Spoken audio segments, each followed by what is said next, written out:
From a Philadelphia soul duo who couldn't be stopped to a group who landed a 15-minute single on the top 40, these one-hit wonders will forever hold a place in our hearts.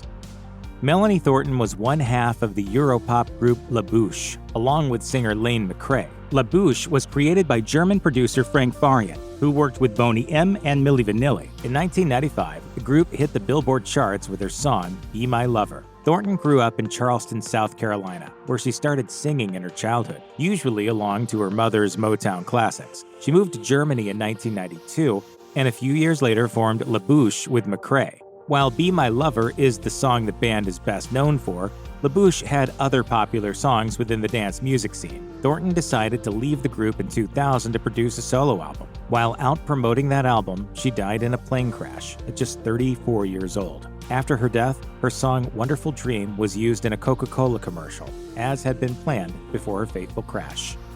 Natina Reed was a singer in the trio Black, who became well known in 1999 for their hit Bring It All to Me. The girl group was discovered and mentored by Lisa Left Eye Lopez of TLC. Reed and the other two members, Brandy Williams and Shamari DeVoe, also had minor roles in the film Bring It On in 2000. You've been touched by an angel, girl. From the time Reed was 8 years old, she was in entertainment and began as a model for Macy's and Bloomingdale's. Black formed in 1996, when the girls were still in high school. After their debut's major success, the trio released a few more studio albums but never had another hit. In 2012, just as Reed was planning a comeback, she was hit by a car while crossing a street in Atlanta. She was 31 years old and a mother to a 10-year-old son. While he only scored one hit tune of his own, Indiana Wants Me, a number 5 single in 1970, Toronto native R. Dean Taylor was responsible for a slew of others. When faced with the daunting task of coming up with a new song for the Supremes, and given only about a week to do so, he and fellow songwriter Pam Sawyer penned the smash hit Love Child, the first of 2 top 10 hits he would have a hand in writing for the iconic girl group. Indiana Wants Me, about an outlaw on the run, was typical of Taylor's work as a songwriter, dark and cinematic, with a strong narrative informed by its framing as a letter to a lover the poor guy knows he'll never see again. Speaking with the Toronto Star, Taylor's wife Janie said, "He wrote dark songs. He wrote about things that were troubling people in life." She went on to explain that after a move to Los Angeles, Taylor dabbled with the formation of his own labels and production companies, none of which ever bore any fruit, which caused him to become a touch disillusioned. Taylor died in January 2022, roughly a year after a bout with COVID-19, from which he had never fully recovered.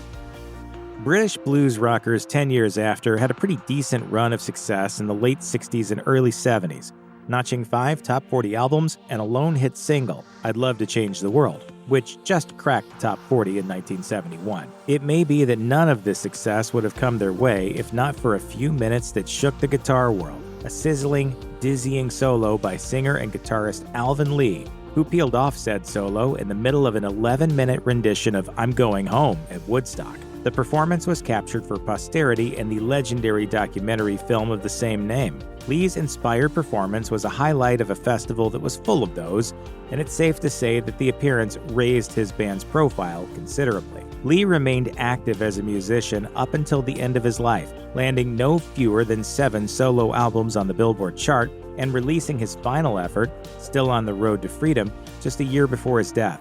The guitarist died in 2013 at the age of 68, after complications arose during a surgery that was described as routine. In a statement, his wife and daughters described him as a truly great and talented musician, while his bandmate, Leo Lyons, speaking with Billboard, called him an inspiration for a generation of guitar players.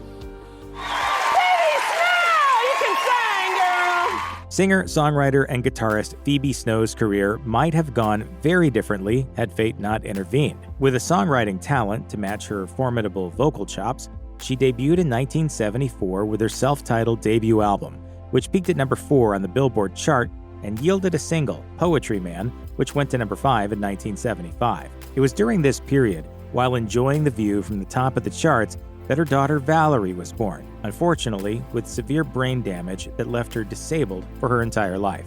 Rather than institutionalize her daughter, Snow vastly scaled back her career ambitions to care for her herself at home. In a 2008 interview with the San Francisco Chronicle, the singer said, "I Occasionally I put an album out, but I didn't like to tour, and they didn't get a lot of label support. But you know what? It didn't really matter, because I got to stay home more with Valerie, and that time was precious. Indeed, Snow's noble decision seemed to have made all the difference in the world. Valerie, who wasn't expected to live more than a handful of years, died in 2007 at the age of 31. Snow helped to pay the bills by singing commercial jingles and TV themes, including the theme for the Cosby Show spin-off A Different World.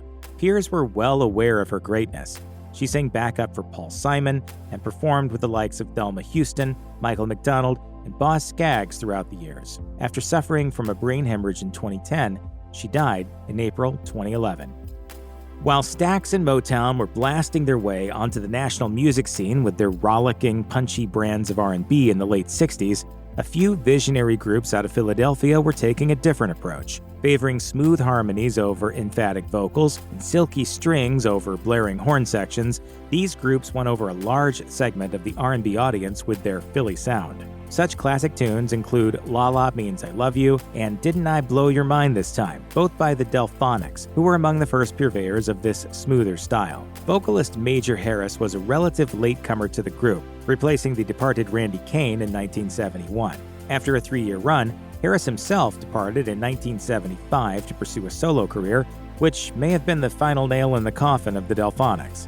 But Harris enjoyed near immediate success with Love Won't Let Me Wait, a number 5 hit in 1975. Unfortunately, he failed to come within shouting distance of that success again, but his lone hit proved to have an enviable shelf life, spawning covers by Johnny Mathis with Denise Williams, Luther Vandross, and Seal. In 2011, Harris got together with a few of his old bandmates in the Delphonics. The following year, he died of congestive heart failure at the age of 65. Singer, songwriter, and producer Van McCoy would have had an enviable career had he never even had a single design on becoming a performer. He often worked with fellow songwriters Charles Kipps and sometimes girlfriend Kendra Spotswood. He also wrote or co-wrote such iconic tunes as I Get the Sweetest Feeling, a number 34 hit for Jackie Wilson, Giving Up, which cracked the top 40 for Gladys Knight and the Pips, and Baby I'm Yours, a number 11 smash for Barbara Lewis. McCoy, though, wanted more, and throughout the 70s, he repeatedly tried to make an impact as a solo artist, releasing a series of LPs that failed to gain any traction. Seeking to capitalize on the disco craze, McCoy put together some new tracks for the 1975 LP Disco Baby.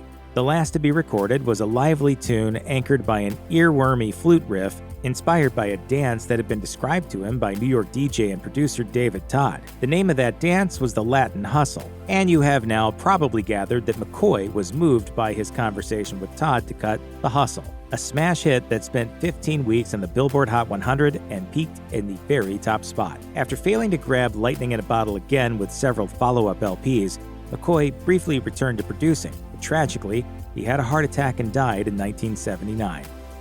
Bobby Caldwell has always commanded the respect of R&B aficionados. His undeniably smooth, textured voice is of the variety that should have anchored dozens of hit records. Instead, somehow, it graced only one, What You Won't Do for Love, a number 9 hit in 1978. In a 2005 interview with NPR, it was pointed out by interviewer Ed Gordon that during the 60s and even 70s, many record labels would not picture black artists on their record covers, for fear that white audiences wouldn't buy their music. For Caldwell, however, it was the opposite, as his label was depending on the support of black radio to launch his career, saying, "They really didn't want it to be well known that I was white. Today, as we speak, there are still a few holdovers that don't know that." Caldwell was active in the music business both before and after his brush with top 10 success, starting out as a guitarist for the legendary Little Richard, and penning tunes later in his career for the likes of Peter Cetera, Boz Scaggs, and Neil Diamond. His signature tune has been covered dozens of times, and even sampled by Tupac for Do for Love,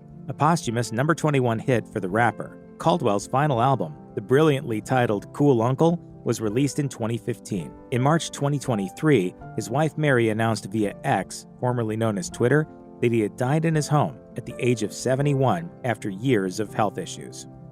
Considering its status as a beloved touchstone of pop music and popular culture in general, it's tough to overstate just what an extreme outlier the Sugar Hill Gang's immortal Rapper's Delight was when it hit the airwaves in late 1979. It was a top 40 pop single that was about 15 minutes long. Released on a tiny regional label, it was performed by 3 dudes, Wonder Mike Wright, Guy Master G. O'Brien, and Henry Big Bank Hank Jackson, whom nobody had ever heard of, in a style that few listeners outside of New York were familiar with. Wonder Mike even helpfully included in his opening verse an explanation of just what the heck was happening. Now what you hear is not a test, I'm rapping to the beat. Jackson, who of course was 6'1", tons of fun, and dressed to a T, caught some flack in later years for cribbing pretty much all of his rhymes for the song from legendary old-school MC Grandmaster Caz. He voluntarily offered them up, but was a bit miffed when the song took off and he received no credit. But Hank's unique voice and delivery were undeniably a vital part of the Sugar Hill Gang's formula. And while they never notched another mainstream hit, more than a few of their tunes are important parts of the old-school rap canon, including Eighth Wonder. After undergoing treatment for cancer, Hank died in 2014 at the age of 58. The songwriting team of Gene McFadden and John Whitehead were essential to Philly soul music in the 70s. Together, they penned hits for the likes of the OJs and Harold Melvin and the Blue Notes, and later in their careers, they worked alongside such legends as Freddie Jackson, Gloria Gaynor, and Melba Moore. In 1979, they took a crack at success as recording artists, releasing their self-titled debut album, which showcased their formidable vocal abilities in addition to their well-established songwriting chops. The album charted well within the top 40, and its lead single not only became a hit, but an R&B touchstone. The bright, uplifting anthem Ain't No Stoppin' Us Now, a number 13 hit on the pop chart. The pair's commercial fortunes dwindled after the early 80s, and unfortunately, theirs is a story that ends in tragedy. In 2004, Whitehead was working on his car outside his Philadelphia home when witnesses say he was attacked by 3 men who shot him to death. While the killing has never been solved, Whitehead's family told Fox 29 Philadelphia that they heard through the grapevine that the singer was incorrectly targeted and that those responsible are no longer living. I feel like somebody should be held accountable. Not even a year and a half later, McFadden joined his partner in death, dying from cancer at the age of 56. In a statement at that time, Kenny Gamble and Leon Huff, founders of their label, Philadelphia International, said, "Their talent was indispensable. As artists and producers, we admired them in the studio. As songwriters, we appreciated them for sharing our commitment to creating lyrics of motivation and strength." There are plenty of one-hit wonders that are still fondly remembered years after the fact, but not many that can induce listeners to recall the entirety of the lyrics upon simply hearing the opening verse. I Want to Rock Right Now. The phrase appears in the number 36 Billboard smash It Takes Two by rap duo Rob Bass and DJ Easy Rock. Before that release, Bass, whose real name is Robert Ginyard, and Easy Rock, whose real name was Rodney Bryce, had been up-and-comers and had dropped their first single, Make It Hot, on a small indie label. They subsequently signed with Profile, home to platinum hitmakers Run DMC. It Takes Two was chosen as the lead single, and, thanks in large part to an incredibly distinctive breakbeat sampled from Think About It by Lynn Collins, the tune blasted the pair to worldwide stardom. It was a short-lived ride. Bryce sat out the next round, with Ginyard releasing 1989's The Incredible Bass as a solo effort, and their reunion for 1994's Break of Dawn was in service of a record that barely registered a blip on the cultural radar. While Ginyard continued to perform,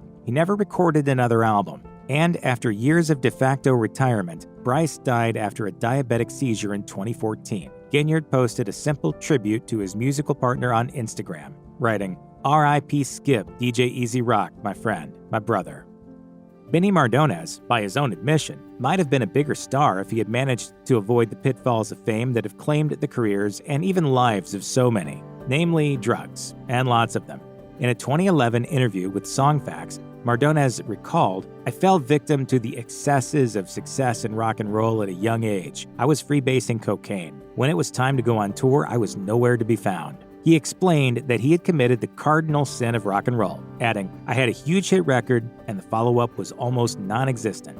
But what a huge hit record that was, indeed. The tune that catapulted Mardones to stardom was Into the Night, a number 11 hit in 1980 that was so good that, when he re-recorded it years later, after a Where Are They Now segment on him blew up the phone lines at an LA radio station, it actually charted again. Mardones credited a move to Syracuse, New York, far from the excesses of Los Angeles, with saving his life. A beloved fixture of that city's music scene, he continued to perform until the end of his life, and returned briefly to the national spotlight with a stellar, haunting version of Roy Orbison's Running Scared at a Showtime tribute concert for the legendary rocker. Mardones died in 2020, sometime after being diagnosed with Parkinson's disease. His wife, Jane, was by his side. He was 73 years old.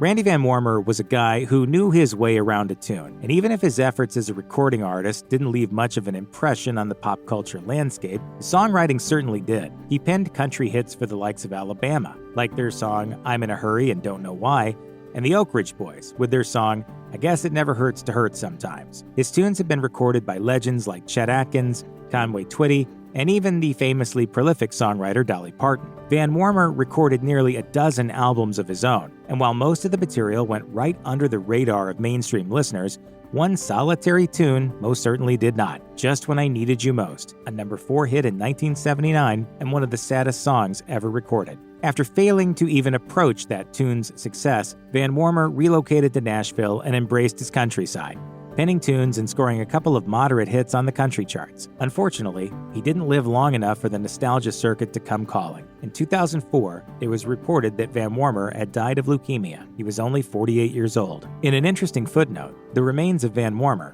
who had evidently been something of a space travel aficionado, were launched into space in 2012 aboard a SpaceX rocket, alongside the ashes of Star Trek actor James Scotty Doohan. Scotty, beam me up. Blues guitarist Jeff Healey was a singularly unique musician. For one thing, the method by which he played his guitar, seated, laying it flat on his lap, was one employed pretty much by him alone, and it allowed him to produce sounds with his instrument that other guitarists simply could not. He didn't play the guitar this way for the novelty of it, though.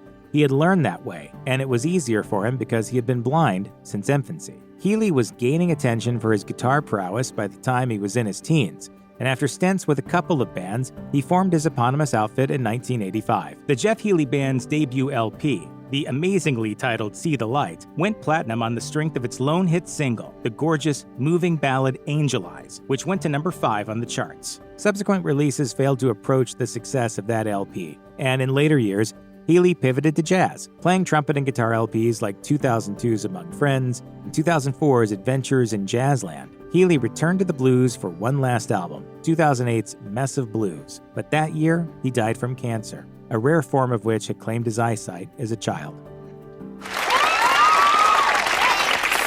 Happy birthday, sweetheart. Dad, he's the best birthday present ever! Can I keep him?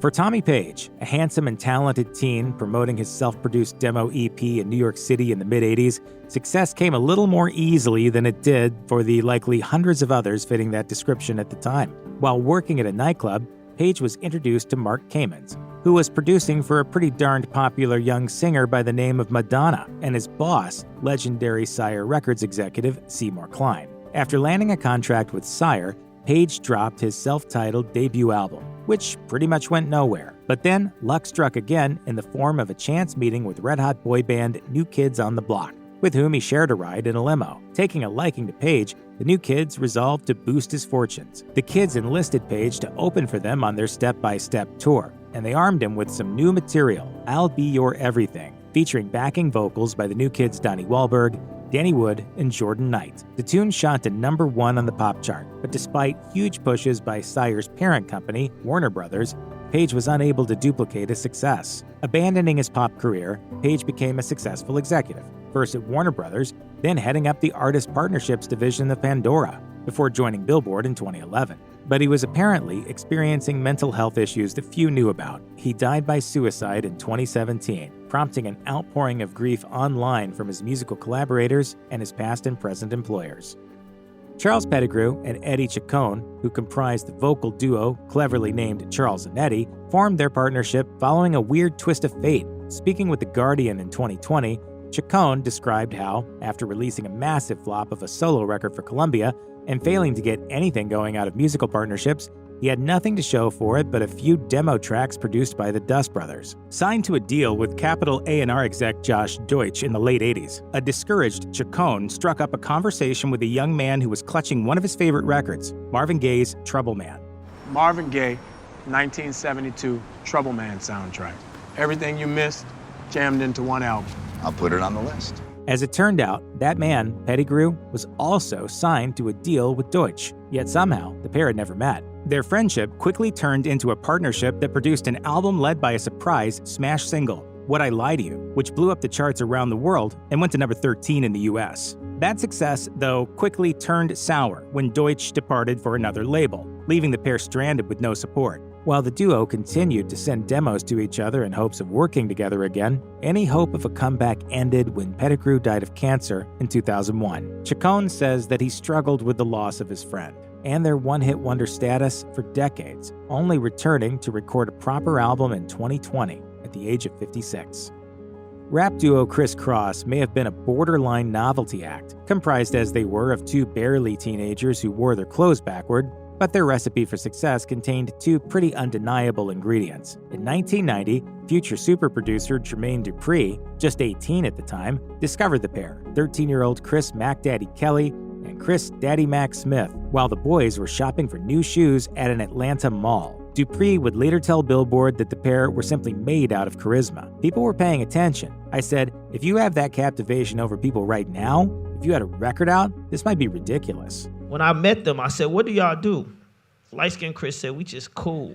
Dupri had been sitting on a hot track, the idea for which came from watching the crowd jumping in unison at a concert. And after enlisting his young future stars, he brought on the second ingredient, an up-and-coming MC Treach of Naughty by Nature, who wrote the duo some lyrics. The result? Jump, a big fat #1 hit that stayed perched atop the chart for 8 weeks and propelled Criss Cross's debut album, Totally Crossed Out, to quadruple platinum sales. The LP produced additional tracks that climbed up the rap charts, but Jump, as huge as it was, proved to be the only top 10 pop single the pair had in them, and subsequent albums failed to make a mark. In 2013, it was reported that Kelly had died of a drug overdose. He was only 34 years old.